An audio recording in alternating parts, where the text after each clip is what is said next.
hal-hal yang bisa merusak dakwah. Apa saja yang merusak dakwah itu? Banyak perkara ya akhul Islam, hal-hal yang merusak dakwah. Karena merusak itu lebih mudah daripada membangun.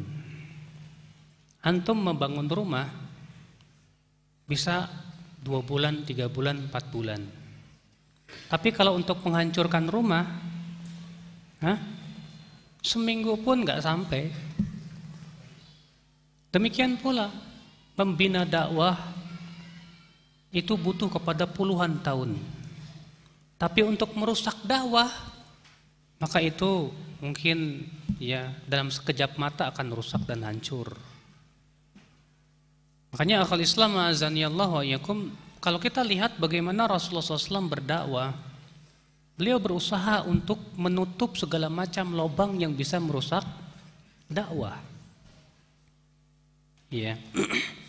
Sehingga pada waktu itu dakwah betul-betul terjaga. Sehingga pada waktu itu betul-betul ikhwatul Islam azanillah, ya, orang-orang yang ingin merusak citra dakwah ini tidak mampu untuk ya merusaknya dari pintu manapun juga. Dan ini adalah tugas kita bersama antara ustadz maupun murid. Semuanya harus ada keinginan untuk menjaga dakwah, citra dakwah itu sendiri. Karena Bapak sekalian, ikhwatul Islam azanillahu wa iyyakum, orang-orang yang tidak suka kepada dakwah itu pasti banyak. Ya. Rasulullah dahulu para rasul mempunyai apa? Musuh-musuh yang tidak suka kepada dakwah Rasulullah sallallahu alaihi wasallam. Namun ketika mereka berusaha untuk menikam dakwah Rasulullah, mereka tidak mampu. Ya.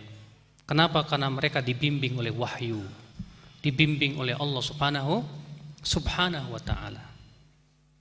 Oleh karena itu ya akhi, manhaj wahyu adalah merupakan manhaj yang paling baik di dalam menjalankan dakwah.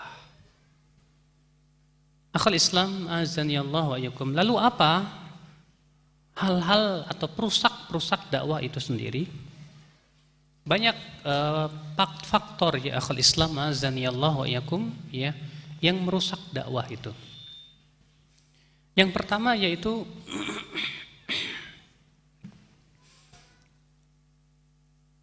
kurangnya ilmu, adamul ilm. Dan ini faktor yang paling berat. Kenapa demikian? Karena ilmu itu adalah merupakan modal segala sesuatu.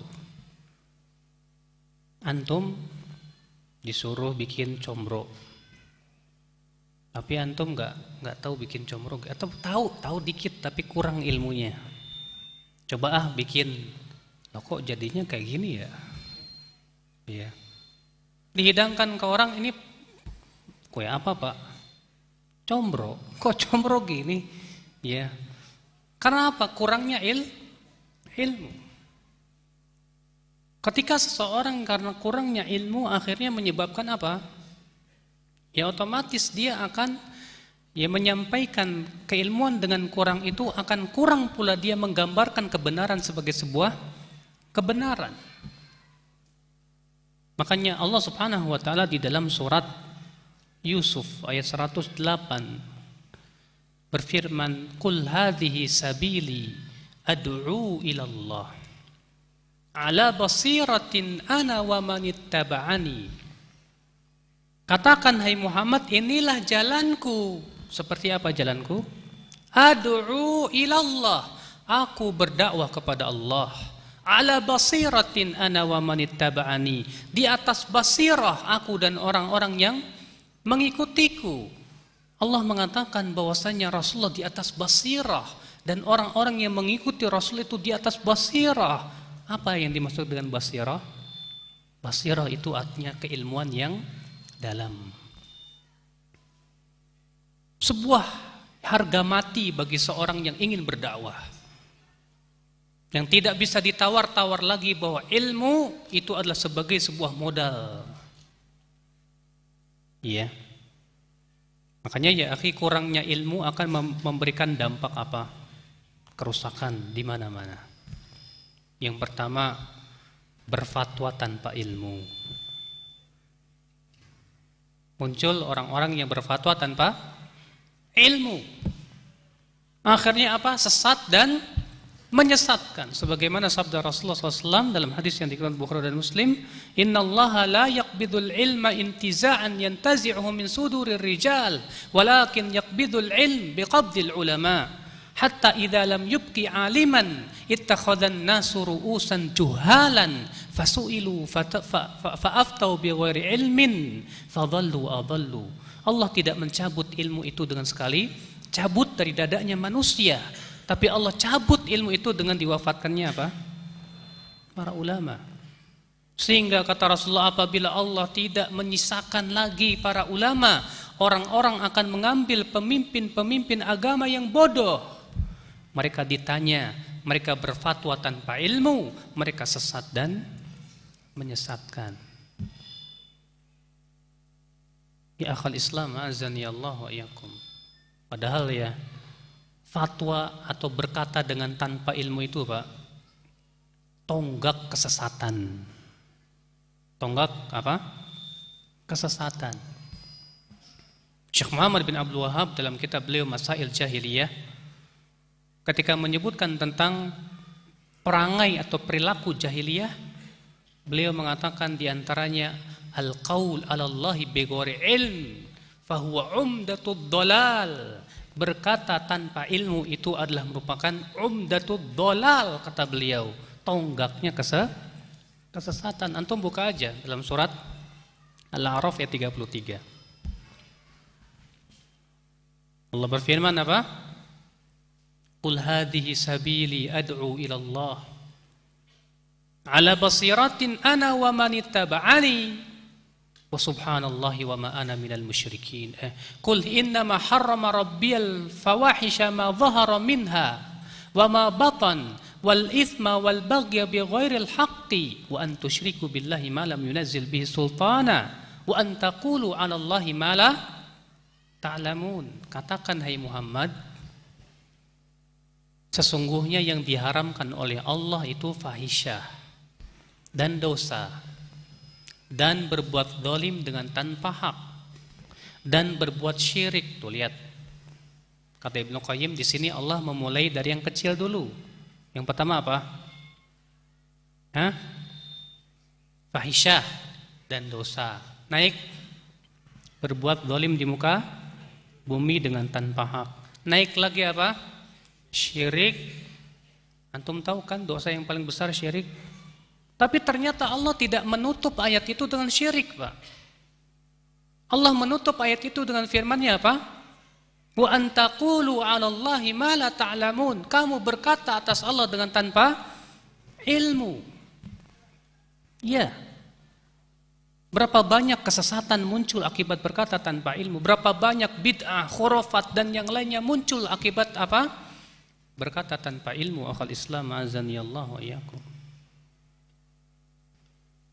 Nah, akhal Islam, azani Allah wa iyyakum.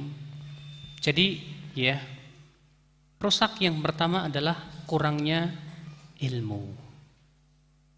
Kalau orang yang kurang ilmu, Pak, akibat hal tersebut dengan sebatas semangat saja. Makanya kata Syekh Utsaimin apa? Al-awatif al-awasif. Ya, semangat saja itu seperti angin ribut. Semuanya jadi rusak. Nah ini ya khal Islam azani. Makanya obatnya apa? Obatnya tiada lain, akhi. Yang pertama, hendaknya kita terus menuntut ilmu Allah Subhanahu wa taala. Iya. Obatnya yang kedua ya akhi, tanamkan kepada hati antum untuk takut berkata tanpa ilmu. Dahulu para sahabat, para tabi'in, para ulama sangat takut berkata tanpa ilmu. Imam Malik pernah didatangi oleh orang Arab Badawi. Ditanya 10 pertanyaan, ternyata semuanya dijawab oleh Imam Malik, la adri, saya enggak tahu. Ketika ditanya, hai Imam Malik, Engkau jawab semua pertanyaanku dengan tidak tahu. Lalu apa yang akan saya bawa ya kepada kaumku? Apa kata Imam Malik? Bilang saja ke mereka Imam Malik tidak tahu apa-apa, selesai. Mana ada ustadz yang di zaman sekarang berani begitu, Pak? Terkadang kan mau ngomong nggak tahu tuh berat banget, nanti dikatain bodoh lah. Ya, akhirnya apa? Dipaksa-paksa ngejawab pertanyaan padahal nggak tahu. Akhirnya muter sampai situ. Akhirnya orang dia bingung, maksudnya apa ustadz itu? Padahal ustadznya nggak tahu gitu kan. Padahal kan praktis banget ya. Nggak ditanya nggak tahu, ya udah nggak tahu, selesai. Orang mau gimana kayak terserah kan gitu. Ya. Ini obat yang kedua, Pak. Tanamkan kepada diri kita bahwasanya berkata tidak tahu itu adalah keselamatan dari api neraka. Makanya kata para ulama, la adri nisful ilm. Perkataan seseorang saya tidak tahu itu adalah setengah agama, setengah keilmuan seseorang. Iya. Kemudian obat yang ketiga untuk perusak yang ketiga ini, yang pertama ini, yaitu tanya para ulama. Allah berfirman, fas'alu ahla dzikri in kuntum la ta'lamun. Tanya oleh kamu ahli dzikr, ahli Al-Qur'an wal hadis, ahli dalam Al-Qur'an dan hadis, tanya kepada mereka. Ya. Jangan merasa diri kita, Masya Allah saya ini sudah punya ilmu banyak. Jangan merasa diri kita hanya Masya Allah sudah ceramah sana sini, merasa malu untuk berkata tidak tahu, subhanallah. Ya, tanya ulama, mereka orang-orang yang berhak untuk ditanya, mereka barangkali mempunyai keilmuan yang yang kita tidak ketahui. Akhul Islam azani Allah wa iyyakum. Nah ini akhi, perusak yang pertama. Perusak yang kedua. Udah mulai ada yang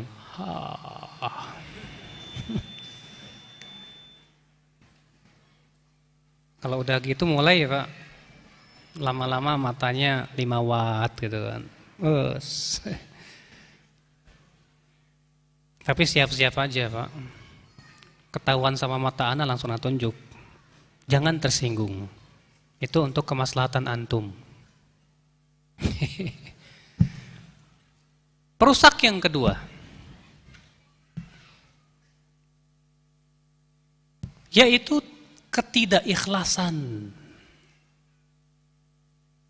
yang menghampiri jiwa-jiwa orang yang ingin berdakwah. Barangkali di awal berdakwah dia ikhlas, tapi sudah ketika mulai namanya melambung, mulai Pak, cinta popularitas. Iya. Barangkali ada orang yang Masya Allah merasa ingin punya andil dalam dakwah. Saya ingin berdakwah. Saya memang tidak punya ilmu, setidaknya saya mau jadi panitia dakwah. Bikin majelis taklim MT. Iya. Alhamdulillah ternyata majelis taklimnya besar. Mulai Pak, syaitan masuk ke dalam hati seorang hamba. Setan berkata, kamu kan punya andil. Kalau bukan karena kamu, dakwah tidak akan sehebat ini. Nah, mulailah. Ketidakikhlasan pun mulai muncul. Iya. Hati-hati, ini bisa merusak dakwah. Hal itu akan bisa terasa Pak, ketika misalnya ada saingan muncul, mulai, kurang ajar ini. Kan mulai kan hatinya panas. Iya. Hati-hati Pak, ini bisa. Seorang ustadz, ketika dia dakwahnya tidak ikhlas, mencari popularitas, ketenaran dan yang lainnya, itu bisa merusak dakwah. Seorang murid ketika dia ingin menjadi panitia pengajian dan yang lainnya, butuh keikhlasan. Mengharapkan wajah Allah semata, bukan mengharapkan pujian manusia, bukan dan yang lainnya. Sehingga ya akhil Islam, keikhlasan itu yang mencegah seseorang untuk dimasuki rasa ujub.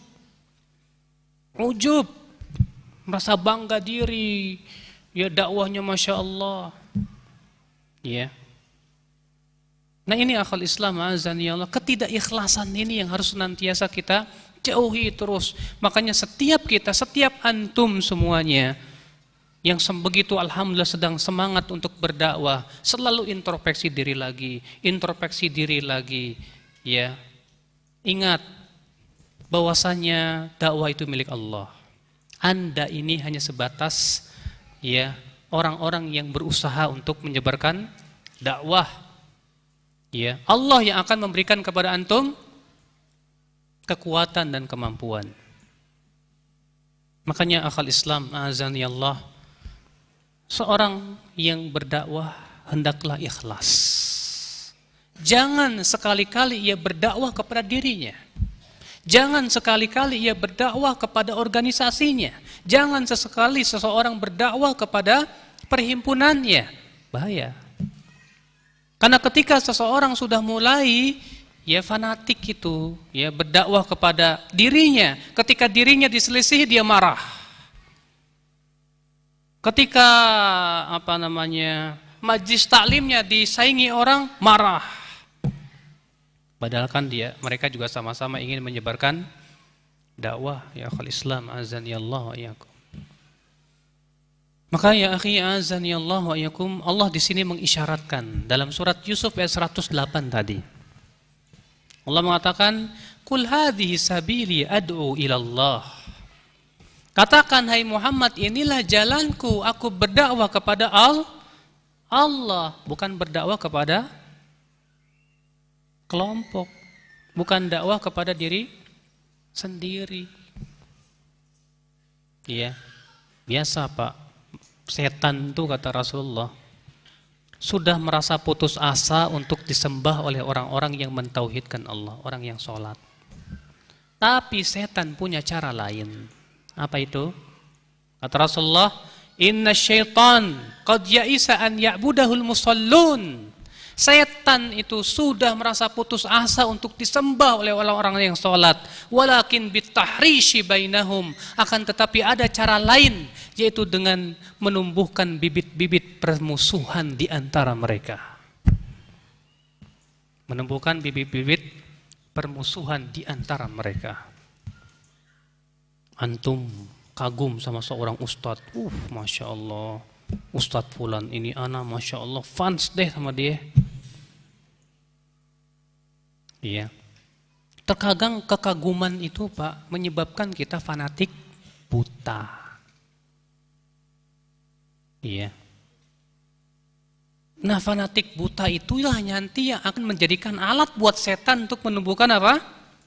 Perselisihan. Akhirnya ada hizb ustadz ini, pokoknya pembela ustadz ini mati-matian sudah. Akhirnya ketika misalnya ada ustadz lain yang sedikit mengkritik ustadz tersebut, langsung disikapi, wah ini ustadz ini berarti ada sesuatunya nih ustadz. Kenapa? Karena dia mengkritik ustadz saya. Waduh, ini kok jadi gini? Gak bisa. Iya. Makanya ya akhi azan ya Allah wa yakum, ya. Tahrish adalah merupakan usaha setan untuk memecah belah barisan kaum muslimin. Tahrish itu apa? Menumbuhkan bibit-bibit permusuhan di antara mereka. Ditumbuhkan bibit-bibit permusuhan. Apalagi Pak, yang namanya da'i itu terkadang egonya paling tinggi. Merasa dirinya punya ilmu, merasa dirinya ini terkadang, ya, mohon maaf, terkadang ketika melihat ada da'i lain yang pengikutnya lebih banyak, ya panas juga. Itu selalu ada. Jangankan da'i, ulama dulu aja begitu. Dahulu kenapa Imam Bukhari sampai dituduh oleh Imam Yahya Adz-Dzuhli sebagai Jahmi? Imam Bukhari datang ke Nisafur, akhirnya kajiannya Muhammad Yahya Adz-Dzuhli kosong melompong. Semua murid-muridnya beliau datang ke Imam Bukhari, duduk di. Tadinya Imam Yahya Adz-Dzuhli mengizinkan, silahkan. Lama-lama ya setan pinter, Pak. Kedengkian masuk. Kebetulan terdengar kata sesuatu yang tidak baik dari Imam Bukhari. Setan pun disinilah. Akhirnya dia pun mengatakan, ya, siapa yang duduk bersama Imam Bukhari silahkan pergi dari tempat saya. Lalu kemudian beliau pun menuduh Imam Bukhari sebagai Jahmi. Sampai akhirnya Imam Bukhari diusir dari Nisapur, bayangkan. Padahal beritanya nggak benar. Ya. Sinilah Bapak sekalian, azani Allah wa iyyakum. Nah ini butuh kepada keikhlasan, Pak. Keikhlasan ketika seseorang berdakwah itu memang sangat penting sekali. Ya, keikhlasan itu menjadikan kita siap untuk dikritik orang. Makanya kata Al-Imam Adz-Dzahabi, tanda orang ikhlas itu apa? Ketika beliau mengomentari perkataan Ibrahim bin Adham, kata Ibrahim bin Adham apa? Ma'arafallaha man ahabba syuhrah. Belum mengenal Allah orang yang masih cinta ketenaran. Bapak, halo. Bapak mimpi apa tadi?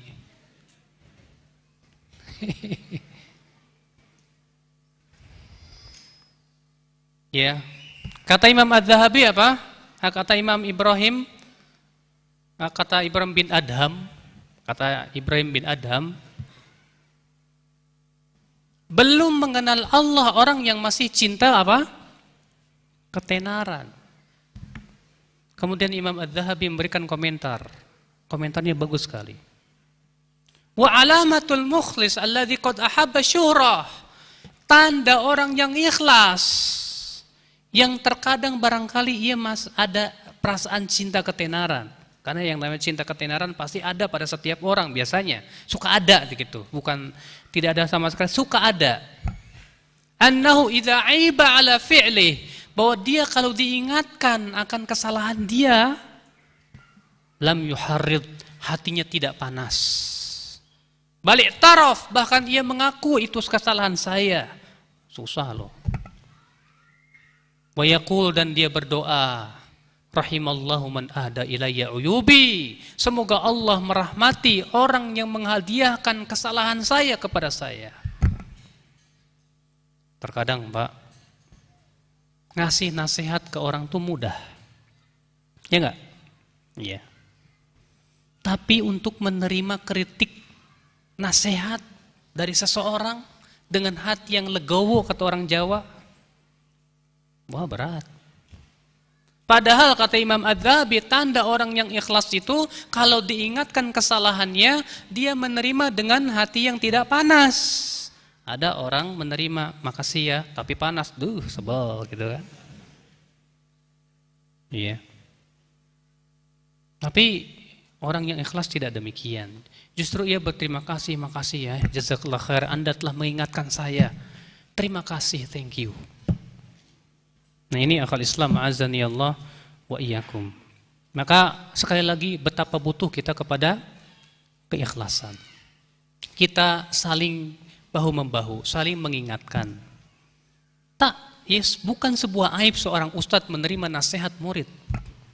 Bukan sebuah aib seorang ustadz menerima kritikan murid, bukan aib. Kalau memang kritik itu betul-betul tujuannya untuk apa? Membangun. Ya. Bukan aib Anda sebagai yang tua mendapatkan kritikan dari yang lebih muda. Kalau memang kritikan itu memang benar. Ya. Nah ini akal Islam, azani Allah wa iyyakum, dan itu tidak mungkin kecuali dengan keikhlasan di dalam hati kita. Makanya ini yang kedua. Keberapa? Perusak yang keberapa? Kedua. Perusak keberapa, Pak? Hah? Kedua apa ketiga? Ketiga. Oh, kan ketiga. Kedua, ketiga Pak? Hah? Ketiga, benar. Yang pertama apa? Hah? Kurangnya ilmu. Yang kedua apa? Ketidakikhlasan. Jadi dua apa kan? Sepakatkan dua? Ah, udah dua. Alhamdulillah udah bangun. Yang ketiga, yaitu gulu, semangat yang keterlaluan. Emang nggak boleh semangat Ustadz? Boleh. Semangat boleh Pak. Yang salah itu kalau sudah gulu, berlebihan, overload. Iya. Dan itu yang sangat dikhawatirkan oleh Rasulullah SAW. Di zaman dahulu Pak, di zaman Rasulullah, ada sahabat yang begitu semangat. Mungkin antum kisahnya sudah dengar kan? Ada seorang sahabat jadi imam sholat isya. Rupanya baca surat Al-Baqarah. Bayangkan. Al-Baqarah itu 2,5 juz Mas. Antum ini ya sholat imamnya baca surat Amayata Sa'alun aja udah dahem-dahem terkadang. Ini lama banget sih. Udah gitu ini Al-Baqarah lagi Mas. Masya Allah Al-Baqarah. Akhirnya salah satu makmum pun keluar. Dilaporkanlah kepada si imam tadi, bahwa si fulan keluar tadi waktu kamu sholat. Kata si imam itu orang munafik gitu. Rupanya terdengarlah ke telinga orang yang dituduh munafik ini, nggak terima dia. Datang ke Rasulullah. Rupanya Rasulullah marah, dipanggilnya si imam itu. Kata Rasulullah, "Afattan anta? Apakah Anda hendak memfitnah manusia?" Dalam kisah lain yang dikatakan Abu Daud, ada seorang laki-laki datang, "Ya Rasulullah, inni la ata'akhkhar 'anis shalah mimma yutilu bina fulan." Aku ini selalu terlambat sholat subuh karena imamnya panjang banget ya Rasulullah. Maka Rasulullah pun kata Abdullah bin Umar, tak pernah aku melihat semarah itu. Rasulullah naik mimbar dan berkata, "Inna minkum munaffirin." Di antara kalian ini ada yang membuat orang lari, kata Rasulullah. Gara-gara dia jadi imam panjang banget, Pak. Iya. Nah, terkadang begitu. Di antara kita ada yang sedang semangat, dia mengamalkan sunnah dan menjauhi bid'ah. Tapi semangatnya keterlaluan.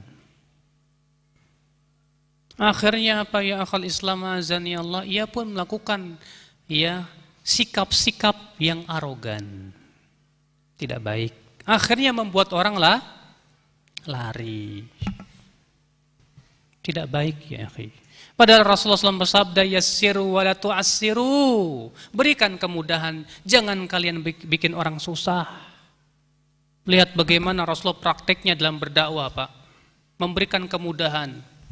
Ada orang, Pak.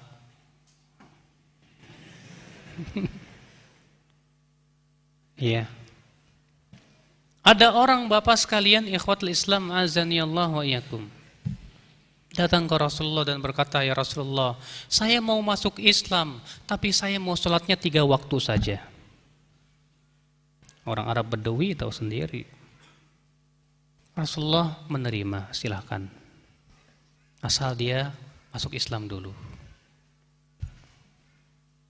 Rupanya setelah dia sholat, dia merasakan ketenangan, merasakan kenikmatan. Akhirnya yang tadinya dia ngomong 3 waktu, jadi 5 waktu. Masya Allah. Ada lagi orang datang ya kepada Rasulullah, ada orang yang berkata, "Saya masuk Islam tadinya karena harta. Diberikan oleh Muhammad harta yang sangat banyak sekali, saya masuk Islam. Tapi lama-lama ternyata keinginan untuk harta itu hilang ketika akidah sudah mulai kuat dan kokoh.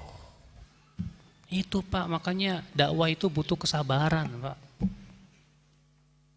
Kita terkadang ya akhi ya, merasa sudah Masya Allah nyunah, berjenggot, di atas mata kaki, gadoknya hitam. Kemudian melihat ada orang baru ngaji, lah jenggotnya pelontos, di bawah mata kaki lagi, ya, dipelototin dari ujung rambut sampai ujung kaki. Akhirnya apa? Ya mau ngajinya ketakutan, emang gua hantu apa katanya. Masya Allah ya Rabbi. Ya jangan begitu Mas. Kata Rasulullah, yassiru wala tu'assiru, berikan kemudahan. Alhamdulillah dia mau ngaji, alhamdulillah. Sebagaimana Anda dulu barangkali ketika Anda baru mengenal dakwah, Anda merasa heran, Anda ingin tahu. Dia pun baru ngaji, dia ingin tahu.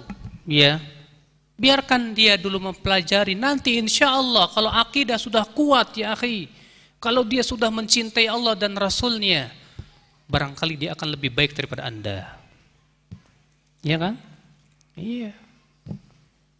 Makanya ya akhi azani Allah wa yakum, ya justru pada waktu itu kita melihat orang yang mau ngaji itu Masya Allah, berikan senyum Anda yang manis. Bukankah tersenyum kepada sesama muslim itu sedekah? Ya. Ya. Berikan sambutan Anda yang hangat. Sehingga pada waktu itu orang yang tertarik, orang akan melihat semakin indah dakwah ini. Ya akhul Islam azani Allah wa iyyakum. Terkadang sikap gulu, ya sikap yang berlebih-lebihan, semangat yang terlalu ekstrim itu akhirnya menjadikan seseorang lupa kepada ilmunya sendiri. Ya, dia belajar tahu, selama belajar ngaji sama ustadz, oh harus begini ya. Tapi karena lagi semangat, itu ilmunya lupa. Iya. Nah ini akal Islam azani Allah, memang subhanallah terkadang untuk mempraktikkan ilmu agak sulit. Iya. Ada ikhwan kalau lewat masyarakat, wala salam, wala kalam, wala to'am.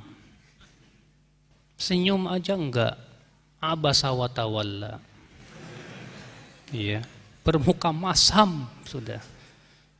Hasum kata orang Sunda. Pak, kalau yang lewat preman, orang nggak mau peduli.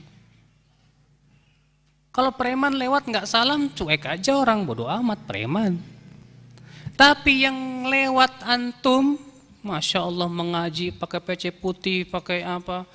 Ini lewat begitu aja, orang beda pandangannya. Kos kebedobong palit sia cenah. Iya betul Pak, memang betul di masyarakat kita itu terdengar ke telinga saya. Iya, ini orang kayak kedebong palit, tuh kan kedebong palit.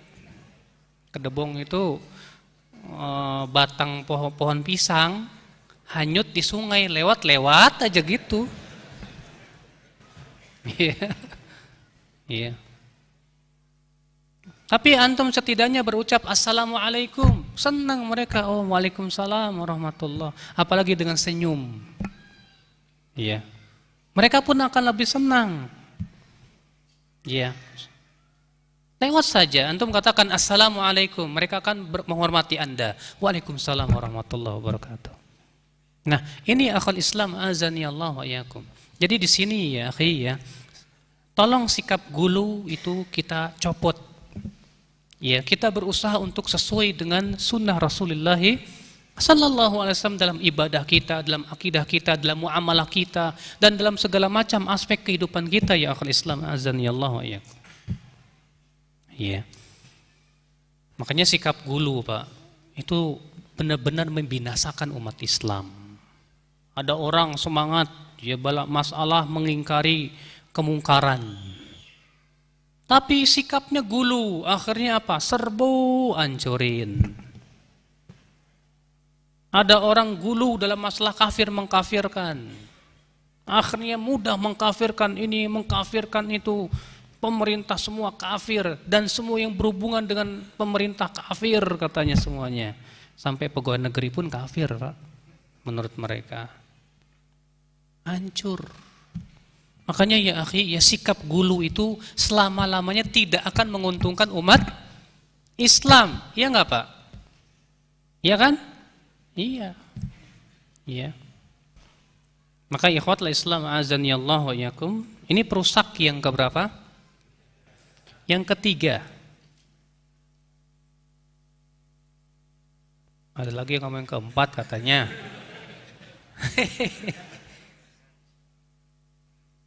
Iya, perusak yang ketiga yaitu sikap apa? Gulu. Perusak yang keempat, kebalikannya persis. Sikap tafrid, meremehkan. Meremehkan ilmu yang telah Anda ketahui. Meremehkan ya, ilmu, sunnah dan yang lainnya. Akhirnya apa? Terutama para ustadz, ya akhi, dosa yang dilakukan oleh ustadz itu lebih besar daripada dosa yang dilakukan oleh murid. Kenapa? Karena ustadz itu adalah panduan. Ketika murid melihat ustadznya begitu, lah ustadznya begitu. Ustadznya aja begitu kok, mana juga bisa kan begitu. Akhirnya jadi sebuah panutan, subhanallah. Makanya kata Ibnu Qudamah, dosa yang kecil itu bisa jadi besar kalau yang melakukannya seorang ulama yang menjadi panutan manusia. Iya, Pak. Iya. Ustadz nonton Euro. Wah, turut gol gitu kan. Muridnya melihat, wih, nembrung sama Ustadz. Terus besok-besoknya ketemu, Masya Allah kemarin saya nonton bola bareng sama Ustadz. Oh, jadi boleh ya? Jadi akhirnya disunnah. Hujah. Ada buktinya Ustadz nonton Euro kok. Gak bagus, Pak. Ya, terkadang begitu ya akhul Islam azani Allah wa iyyakum. Walaupun memang Ustadz itu bukan sosok yang suci. Iya. Maka pada waktu itu antum kalau melihat kekurangan ustadz, tolong ditutup baik-baik. Karena menutup aib ustadz adalah menjaga citra dakwah itu sendiri. Terkadang kita itu lebih mudah mengorek-ngorek kekurangan ustadz daripada yang lain. Ikhwatul Islam azani Allah wa iyyakum. Iya. Bukankah ustadz itu harus orang yang harus kita jaga kewibawaannya? Baiknya nama seorang ustadz itu juga mempengaruhi baiknya dakwah. Iya. Maka dari itu akhul Islam azani Allah wa iyyakum. Ya, jadi ini sikap tafrid, sikap meremehkan. Kurangnya kita mengamalkan ilmu. Itu akibat daripada sifat tafrid. Apalagi menuduh, memvonis. Hati-hati, Pak. Iya. Ya, sahih akhul Islam azani Allah. Makanya kata Rasul apa? Dalam hadis yang diriwayatkan Muslim dalam muqaddimahnya, kafa bil mar'i ithman wa fi riwayatin kadziban an yuhadditsa bi kulli ma sami'a. Cukuplah bagi seseorang itu dusta dia menyampaikan semua apa yang dia dengar. Semua yang didengar langsung sampaikan. Apalagi yang main bebek. SMS masuk, langsung sampaikan. Ada hadis masuk, wah hadisnya bagus nih, share ke teman-teman. Udah gitu baru diberitahu hadisnya palsu. Aduh sudah saya share. Nah kan, siapa yang mau nanggung dosa? Makanya Pak, ya berita-berita itu hendaknya kita saring dulu. Ada berita terkadang betul berita itu, tapi tidak baik kalau disampaikan. Ada berita terkadang kita tidak tahu apakah betul atau tidak. Makanya kata para ulama, tidak setiap yang kamu ketahui boleh kamu sampaikan kepada setiap orang. Tidak. Nah ini akhul Islam azani Allah wa iyyakum. Terkadang kita ini kurang hati-hati untuk mendengar isu-isu yang sampai ke telinga Apalagi dunia maya, di dunia internet, untuk menjatuhkan orang itu mudah sekali. Betul tidak? Mudah, semudah-mudahnya Pak. Ya pernah terlihat di internet, ada seseorang yang siapa gambarnya persis Syekh bin Baz sudah, tapi suaranya bukan suara Syekh bin Baz. Iya. Mudah didubbing aja kan sama dia. Untuk menjatuhkan orang tuh di dunia internet itu mudah. Makanya antum jangan menjadi orang-orang yang seperti tong sampah. Mudah menerima kabar di internet, ada kabar begini. Akhirnya berdasarkan kabar yang ada di internet itulah antum kemudian yang menegakkan wala dan bara. Na'udzubillah. Maka seorang mukmin sekali lagi Pak harus pandai menerima kabar, apalagi kabar yang berasal dari koran, apalagi kalau kabar tersebut dari orang kafir. Lebih hati-hati lagi Pak, di zaman sekarang apalagi Pak yang namanya media itu Pak, Masya Allah, menipu Pak. Terlihat orang Syiah Iran tuh lagi perang sama Amerika, wah, ya biar apa? Biar tujuannya untuk mendapatkan simpatik kaum muslimin. Tujuan dia adalah supaya keyakinan Syiah itu bisa diterima oleh mereka. Akhirnya banyak kaum muslimin yang tertarik, ya siapa negeri Islam yang berani melawan Amerika kalau bukan Iran? Ya padahal kan yang namanya Yahudi sama Syiah kan anak sama bapak. Lagi main perang-perangan, biar apa? Iya. Akhirnya banyak kaum muslimin yang tertipu oleh berita-berita. Hati-hati. Iya. Akhal Islam azani Allah, makanya hati-hati Pak dalam menerima berita, kabar, apalagi yang berhubungan dengan kaum muslimin. Makanya Allah berfirman apa dalam surat An-Nisa? Wa idza ja'ahum amrum minal amni awil khaufi adha'u bih walau radduhu ila rasul wa ila ulil amri minhum la'alimahu alladhina yastanbitunahu minhum. Ya, apabila datang kepada mereka berita tentang rasa aman dan rasa takut, segera mereka menyebarkannya. Kalaulah mereka mengembalikan dulu kepada ulil amri, siapa? Para ulama, akan tahulah orang-orang yang bisa beristimbat apakah kabar ini berhak disebarkan atau tidak. Subhanallah, rupanya Al-Quran sudah memberikan kepada kita Pak, ya, manhaj yang agung agar tidak sembarangan orang itu menyebarkan berita Pak. Subhanallah, akal Islam azani Allah wa iyyakum. Makanya Syekh Abdurrahman As-Sa'di ketika menafsirkan ayat itu apa? Kalau kita mendapatkan berita terutama yang berhubungan dengan keamanan dan ketakutan terhadap kaum muslimin, jangan segera kita sebarkan dulu. Tanya kepada ulama, ini kira-kira gimana? Syekh Muhammad bin Abdul Wahab Al-Aqil dalam kitab beliau Al-Fitnah, ya, beliau mengatakan apa? Beliau membawakan sebuah kisah dalam Sahih Bukhari. Waktu itu, ya, dilaporkan kepada Abdurrahman bin Auf. Hai Abdurrahman bin Auf, ya, tadi aku mendapatkan berita. Apa? Jadi ada beberapa orang yang sedang kumpul dan berkata begini, tahu tidak, kekhilafan Abu Bakar itu kebetulan saja. Dan nanti kalau Umar mati, aku akan membaiat si Anu dan si Anu.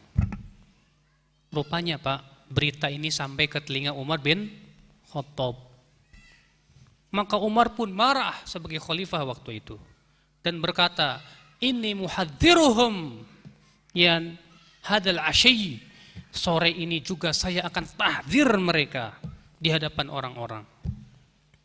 Mendengar itu Abdurrahman bin Auf langsung lari ke rumahnya Umar bin Khattab dan berkata, sabar wahai Umar, sabar.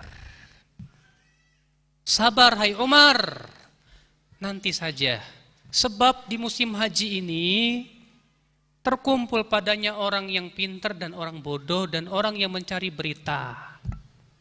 Saya khawatir, hai Umar, engkau mengucapkan kata-kata lalu tidak difahami oleh mereka, akhirnya ditempatkan bukan pada tempatnya.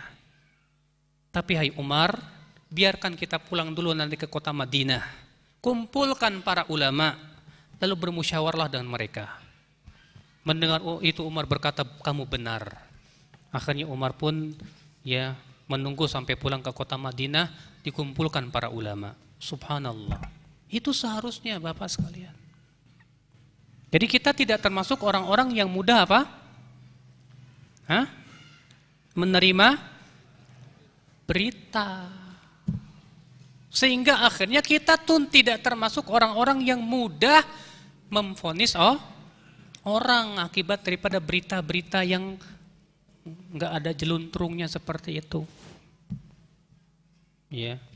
Coba antum lihat orang-orang yang mudah mentahdir fulan, sururi, akhirnya jadi sareri, ya, dan yang lainnya. Itu sebetulnya akibat daripada berita-berita seperti itu, Mas, yang gak ada jeluntrungnya.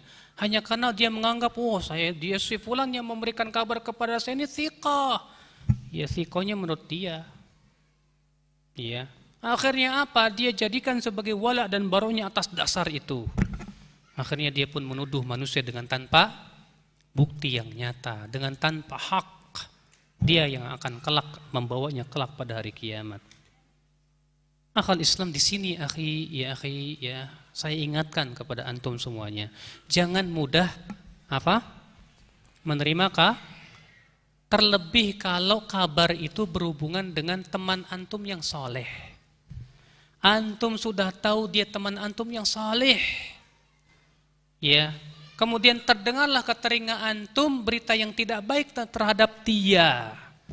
Ingat, hati-hatilah.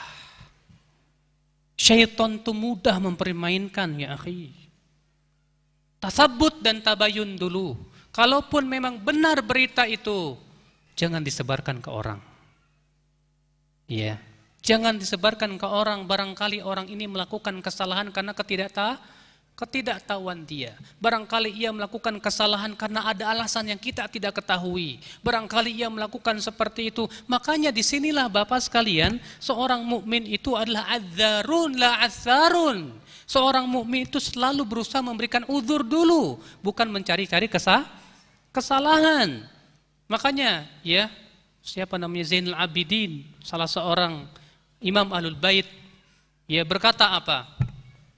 Kata beliau, kalau kamu mendengar kesalahan dari temanmu, berikan buat temanmu itu 1000 uzur.